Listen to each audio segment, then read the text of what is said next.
Welcome to this video on working with markers in Dorico Pro 5. This is the third video in a series on composing the picture in Dorico. So if you missed the first two videos, then go ahead and check those out, then come back and watch this one. All right, let's get started. So we left off having created this project with all of our instruments and added our footage to the flow that we'll be working with for this project. Now let's start at the beginning and let's just hit play and see what we can kind of work with here. Let me remind you that there's already music in the footage that I'm pulling from, so I went ahead and muted the audio. That's why you won't hear anything from the short film. So firstly, I want to consider how I want the music to feel at the beginning of this. Going back to the beginning, both of our characters are a little uncertain if they should make a run for it yet. Getting a lay of the land, they're looking around, seeing if it's safe. And then after a little bit, they decide to run. And then we get going with action. So I think we should start with something at the beginning, something that makes us feel like there's a little tension, but they're trying to be careful here. But what I'm gonna do is I'll put the playhead back to the beginning and I'll hit Shift-Command-M to add a marker. And I'll just say this should be soft and pensive. Now you'll see that it is associating it with a specific time code. You'll see the time code underneath the timecode staff above the strings here, which tells me where we are in the footage at the beginning. So I'll say soft and pensive, and Dorico has created this marker with this convenient border and specifies exactly what timecode I'm meaning here. Let's continue watching through the footage and see what else should happen. Now here we head to this wide shot, so let me go back a few frames. By the way, the Shift-Command-M option I don't believe is the default for adding markers. I believe the default is Shift-Option-M or Shift-Alt-M. I just changed the key command for that because I instead put Shift-Alt-M to copy music from one stave down to another stave. So I sort of switched that. So don't get confused if I say Shift-Command-M when adding a marker in the Dorico that you have. It's very likely that it's Shift-Alt-M. So just to let you know. So you remember the key commands that I created for myself to move forwards or backwards with the frames. For me, I created Control-Command, comma, or period. So in this case, let's move back just to find the exact moment where we move to this wide shot of the setting here. So I'll just create a new marker here, Shift-Command-M. I'll say wide shot. All right, let's continue watching. Okay, so there, one of the characters decides that it's time to start running. So let me move back in time again with my same key commands by a few frames. Let me add a marker. I'll just say running. Okay, so we have a few markers here. Now, the beginning, I don't want to sort of be the default tempo, which Dorico defaults to 120. Let's say, just to start, I'll use Shift-T for tempo, and I'll say quarter equals about 80 to start. Now, the convenient thing about attaching markers to timecode as opposed to bars of music is that the markers will move with whatever point in the footage it is, and I can change the tempos as I need to in order to hit those markers, but the markers themselves don't move out of sync with the footage.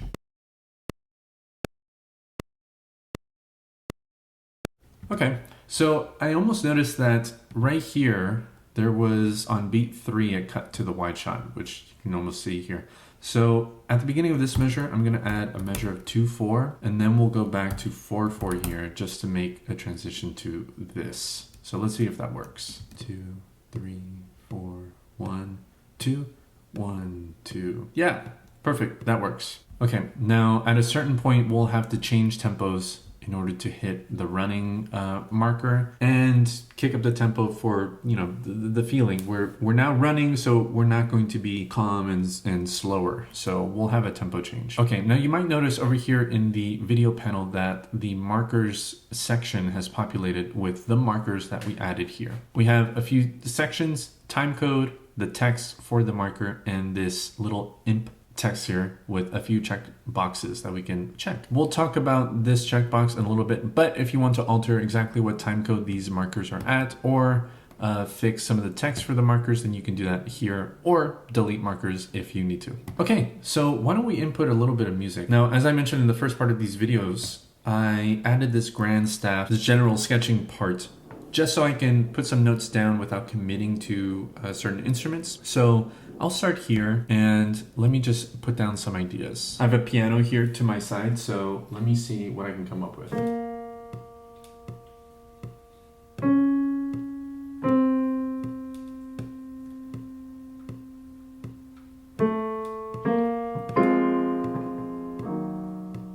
Okay, so I put down an idea. Now I might have a bit of a delay with my performance or with the keyboard, other such situations. So let me just select all of this. You can go to the edit mode and hit re-quantize. Now I just want to get everything onto the beat. So let's quantize everything to the 8th note. There we go. Let me just copy these notes. And let's assume that I want to give them to the viola to start. And let me give them a dynamic just so that we get some decent playback. And you know what? I don't have a harp added here, but I'm hearing a harp in my head. So let me go back to setup mode, Command 1, and I'll add a new player, Shift P, and let's do harp. Dorico added it in the correct place, so let's go back to write mode, Command 2, and I want to add those same notes to the harp. Now let's copy this to viola as well. Let's give it to a few instruments. How about the violins too? And since this is their first entrance. Okay, now let me select this chord and let me give it to all these instruments. Now I'm going to use Dorico special command, paste special, and let's explode these notes across these 4 staves. All right, looking decent. Let's make them all the same length. This chord as well. Explode. So Dorico doubled this E flat, which is a fine choice, but let me move what the viola has up to this second cello part. There we go. This needs to crescendo up to the mezzo forte. And don't worry about all the collisions right now. In fact, let me go ahead and move to Galley View, which is the view where we aren't really working with pages right now. This will be a little easier to compose in, and then we can head back to page view when we're done with this. And we can move things out of the way, maybe get rid of instruments we're not even going to use just to make more space on the page itself. But let me work in here for now. Let me introduce the basses here to give it some weight. And you know what? Let's double some of these chords in other instruments. So let me copy what the strings have here and let me just apply it to all 4 horns. Let's double this with tuba and trombones. Now let's see what we got at the beginning.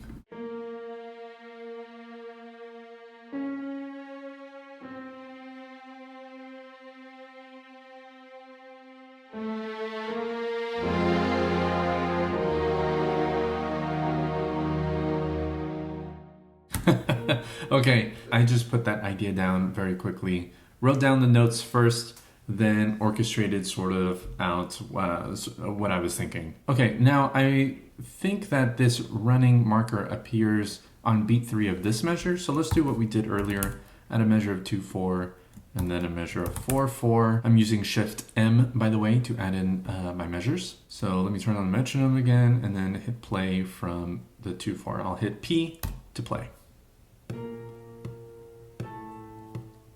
Cool. Now we'll need a new tempo here. Let's just think of something. Shift T. I'll put quarter note equals 140. Now let's see what that feels like. I'm going to hit Shift spacebar to jump back to our last starting point when we played back, just to make it quicker. Cool. I can already think of some things that would work for that moment. Okay, now let's say for a minute that there's something else that's really important that we need to hit later on. Okay, so there's a moment where this character's running and then the platform sort of goes upside down on him right there. So let's say I want to accentuate that in the music while we're scoring this scene. So the character gets on, then it flips over. Say right at that moment, I want to add a marker. Shift Command M for marker, and then let's say platform spins.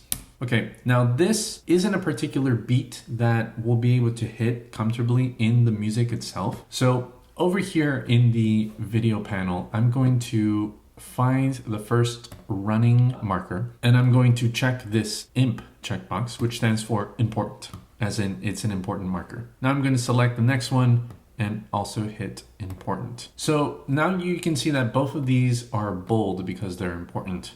Now, if I really need to hit the platform spinning part, I can go down to this button down here that says find tempo. Now let's click on it and see what happens.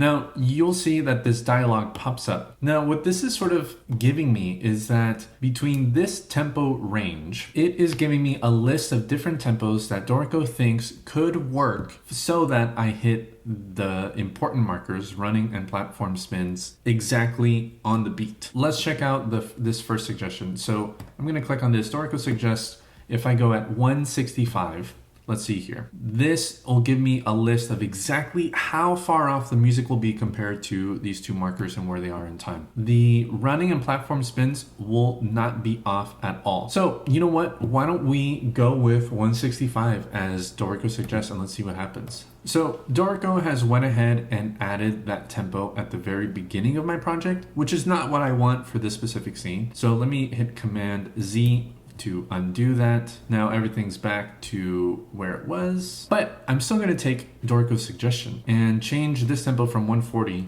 to 165. Now let's see what happens when I hit play.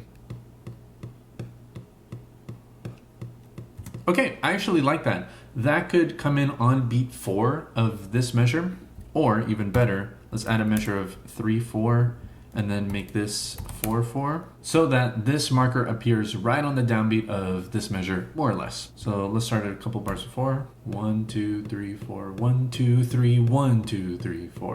Yeah, fantastic. And I didn't have to go through all the trouble of calculating that or trying different tempos here and there.